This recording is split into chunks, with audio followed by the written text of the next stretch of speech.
I am a member of the Movement Defense Committee, which is, as actually mentioned, an autonomous subcommittee of the Law Union of Ontario, which is an organization that's been around for about 35 years or something like that in various incarnations. And we've tried to revitalize it in some ways and bring a newer perspective and also learn from some of the older activists who've been around longer and have a lot of knowledge to share. We organized, as people have probably become aware, much of the legal support that took place after the mass arrests, the largest mass arrests in Canadian history. And we also did work before that as well in trying to let people know about their rights in this society, which, as we learned, can be taken away very easily by force. And also, we tried our best to try and field legal observers to monitor police brutality, which we saw, as many of you did as well, that weekend and in the weeks before, as well as some other things that I'll get into.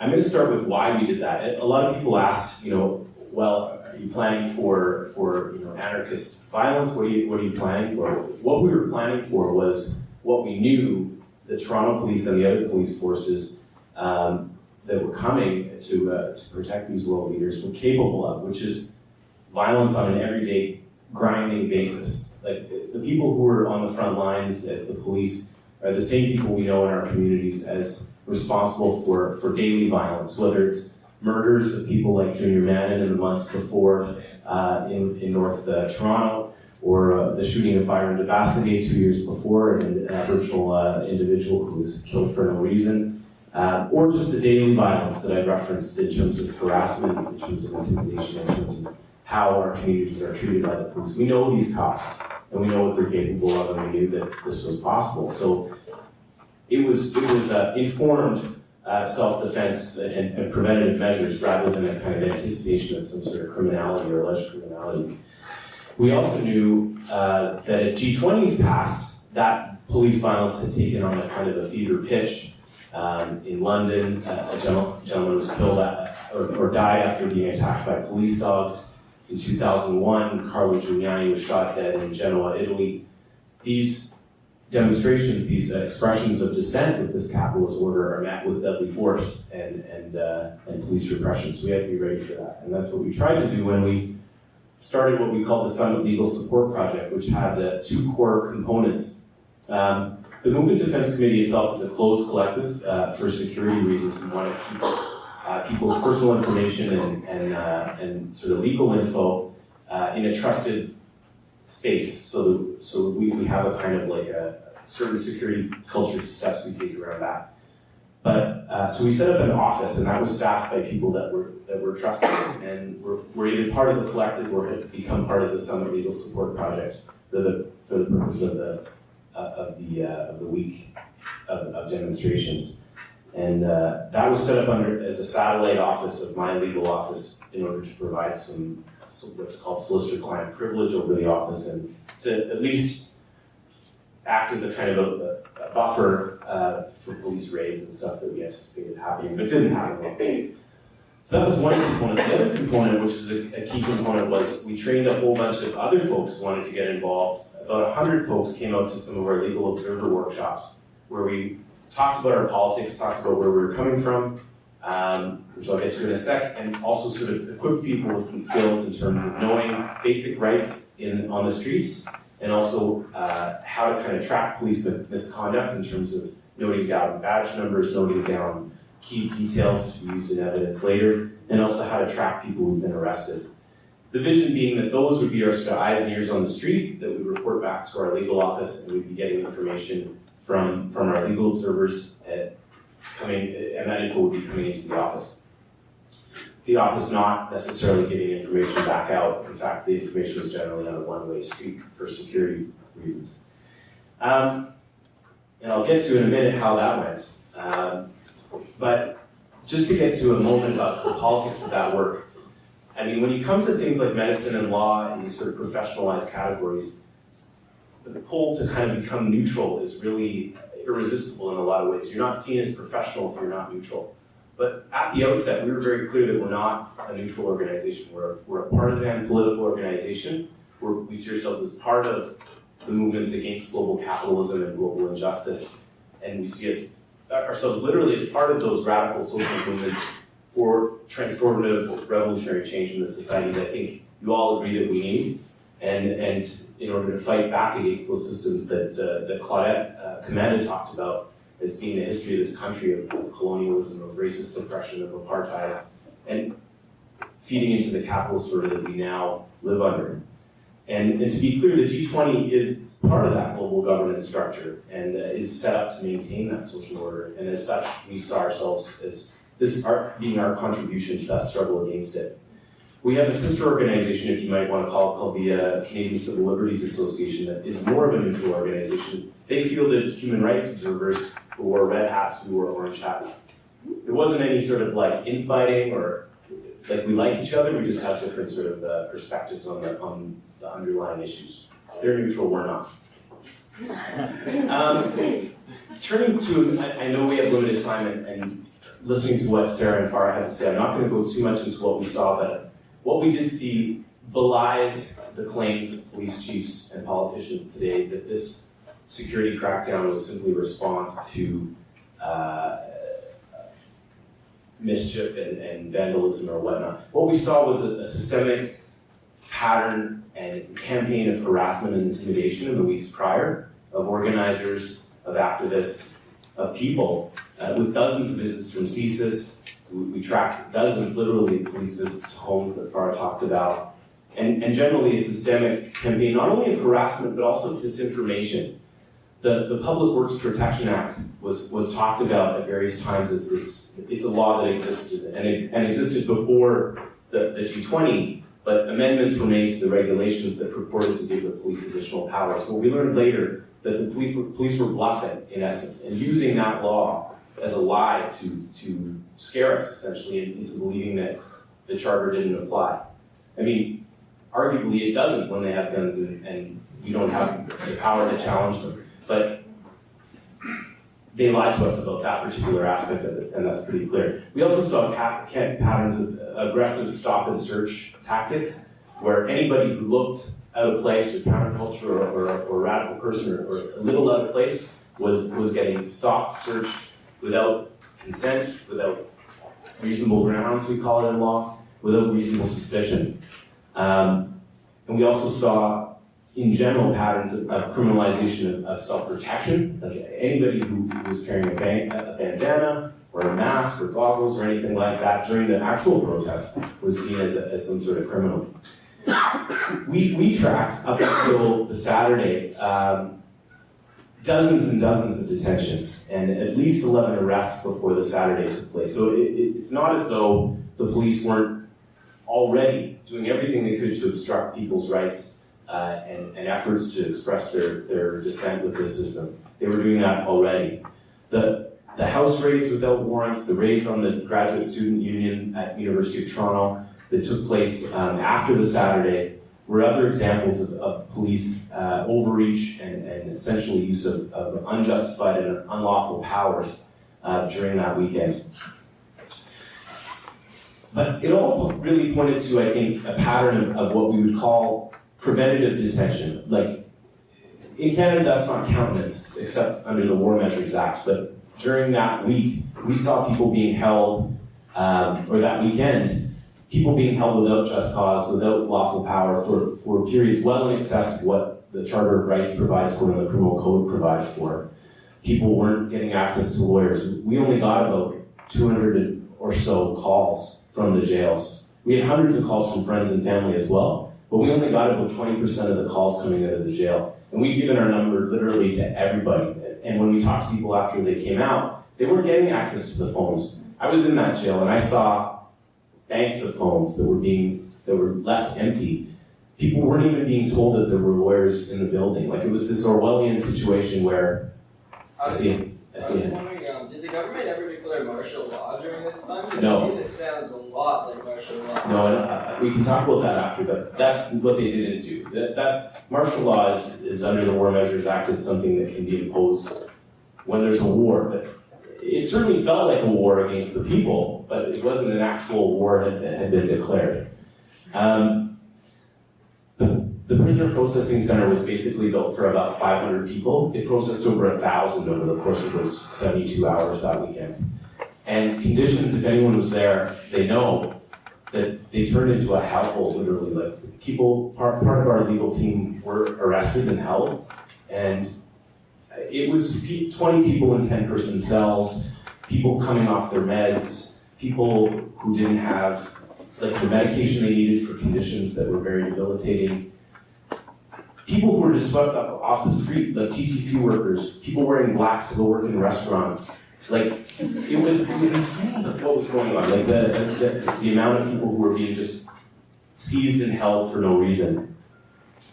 And we saw that all playing into a sort of a rampant criminalization of dissent. So striking workers at the Novotel Hotel were rounded up en masse and taken to the prisoner processing center. Groups of people peacefully protesting and just generally expressing their rights, even without any allegation of any other form of resistance, were also swept up in that. And if anyone's seen the videos from Queen's Park, what you're seeing is actually like, it's gone beyond policing to a kind of a war against the people. You see lines and lines of heavily armed police, particularly if you counterpose that to the Queen's Park battles in 2000. If you watch those two videos side to side, you've seen in 10 years, the police have bided their time and plotted and planned and conspired, literally, to get better tactics or more, not better, but more effective tactics at trying to stop our resistance. And so it almost becomes a militarization of policing, a militarization of dealing with dissent. But we hear from Bill Blair, who's been trotted out as an apologist for this, that in fact they did a great job of facilitating lawful protest up until Saturday, when a bunch of vandals destroyed the city. At that point onwards, everybody was fair game. Any group that was gathered together could be breaching the peace, and therefore we had to intervene. First of all, that's not true. The weeks before, they did everything they could to obstruct protest and to obstruct dissent. But not only that, I think we have to see in that logic parallels with counterinsurgency doctrine. And what I mean by that is parallels with a war-fighting mentality against the population. Groups of people together are threats. They're insurgent potential. They are threats to our order and threats to our goals as cops. And people were treated like that. People were shot at, people were ran at with horses, people were treated in ways that I don't think we've seen in this country, in the streets of Toronto, at least in such a nakedly open and aggressive way. It goes on, let's be clear, it goes on every day in this country. Those weapons are used, but not so openly and so nakedly against what you might be called on television in that fashion. Behind the scenes, you have police forces like the RCMP and the Ontario Provincial Police working in concert in gathering intelligence on activists, building files, and working in essence to further criminalize and militarize the struggle against us. Within the context of, sure, I'm here in 3 minutes, I'll move as quickly as I can. The police violence took on the character that we see of the police in broader society, specifically targeting racialized communities, Aboriginal activists, folks who were visibly queer, women being threatened with sexual assault, a lack of accommodation, for folks with disabilities, attacks on deaf folks, and a total absence of what we would expect in the court system, which is translation. You have a right under the charter to that, purportedly. As I mentioned before, the absence of medications. Particularly vividly, Quebecers were being denied their right to have proceedings in French, were being dealt with by the police in French. They were being specifically singled out for arrest and repression. And a number of situations have led to, people were severely beaten in custody, and in some cases, I can say that there have been people who have been grabbed by the cops after being released and beaten for no reason because they were identified as G20 protesters, not necessarily within the activist milieu, but just general folks from Toronto who have have been tracked down by the cops after and made to pay for standing up that day. And that's not a surprise to many of us. I know many of us know that that's the character of the police, but it was revealed that weekend and in their actions that day. Those days, I should say. So the conclusions of our committee were that, certainly there was massive police attacks before any allegations of criminality surfaced.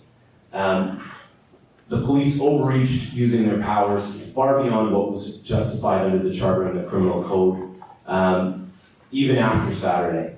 And so that leads us to the conclusion that this wasn't a reaction, but it was a strategic use by the state of intimidation and force to attack and criminalize the left.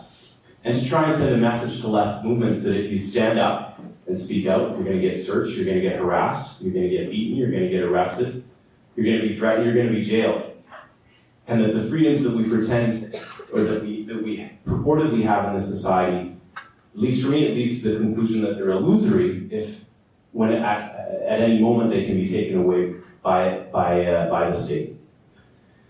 And I think we have to also see this as Sarah and Farah mentioned, in the context of a growing movement against capitalist society and against these austerity measures that we're hearing about. It's a clear message to a growing movement that if you stand up, we will strike back against you, the state will. And I think it's a message we should understand, and it's a message we should proceed to ignore.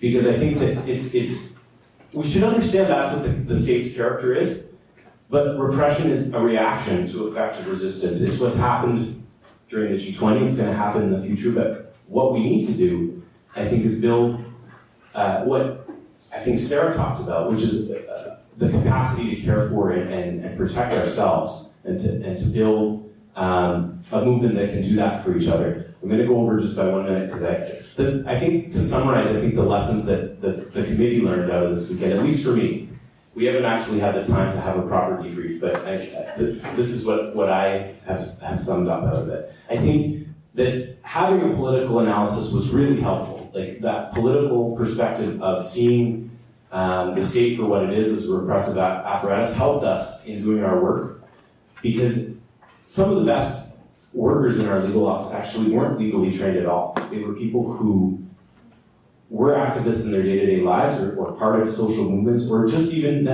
people who were really good with folks on the phone and had a caring approach to people and knew how to provide support in those sort of clutch situations. And having that solid political foundation and orientation, the legal tools came later. It was having the right political orientation towards the task.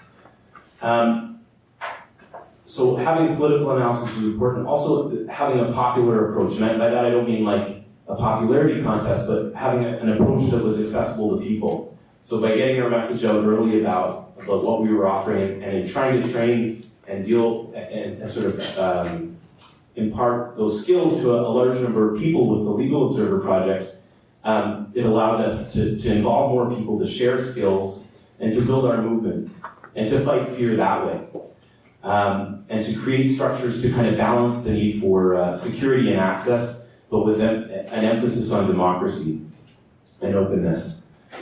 And finally, I think the thing that's so critical about these mobilizations and is more what we do after, and how these mobilizations build our power to fight and win, as Farah talks about. To see these networks of support and solidarity as forms of power, and through support and self-determination, we can build a better way to care for ourselves and others. And I think really we have to look at these as opportunities to really prefigure the kind of world we want to live in, where we do have better access to healthcare and legal support, where our relations are characterized through solidarity and mutual aid, rather than through relations around money and other forms of illegitimate power.